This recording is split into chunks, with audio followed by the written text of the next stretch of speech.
Hello, my name is Dr. Marlene Helm, Acting Superintendent for the Fayette County Public Schools, and as we close out the 2021 school year, this will be my last weekly video edition of From the Helm. In the next several weeks, the Fayette County Board of Education will name a new superintendent who will start the 21-22 school year with you and help lead this amazing district into the future.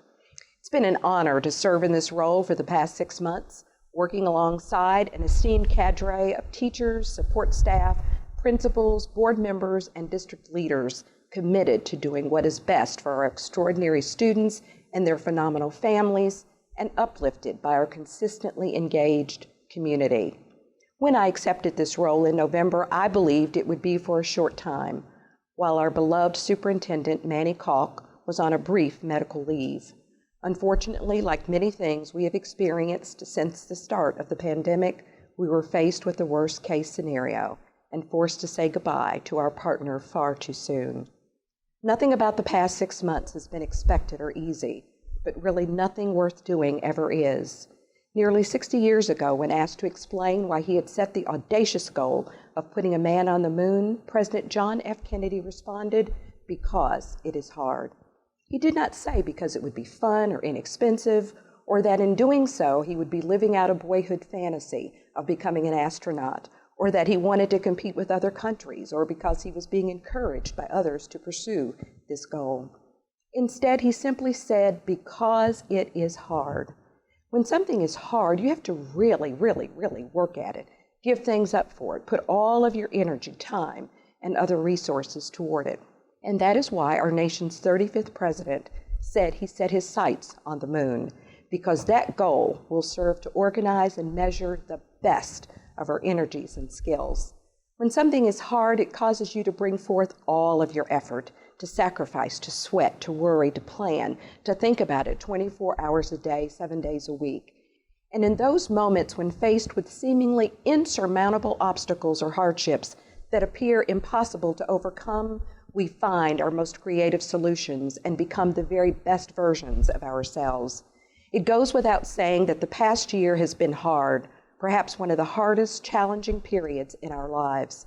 The pandemic took a toll, but also it offered opportunities for growth, reflection, understanding, and perhaps even appreciation for that which we previously may have taken for granted. The casual run to the fast food hangout or grocery store, or having on hand the abundance of basic staples like paper towels, toilet paper, hand soap, and cleaning supplies.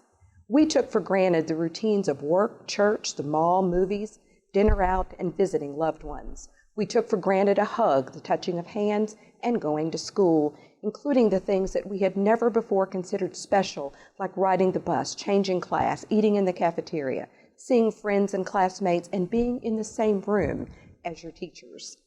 Over the past year, our parents became teachers, our teachers became long-distance instructional gurus, often building the plane as it flew. Our school leaders reached deep to craft plan after plan for hybrid learning, targeted service, in-person and remote schooling, and our students became masterful at adapting, adjusting, leaning in, and getting the work done. Through it all, you persisted. It took our entire community as a whole to get us to this point, and I offer each of you my sincere gratitude, applause, and admiration.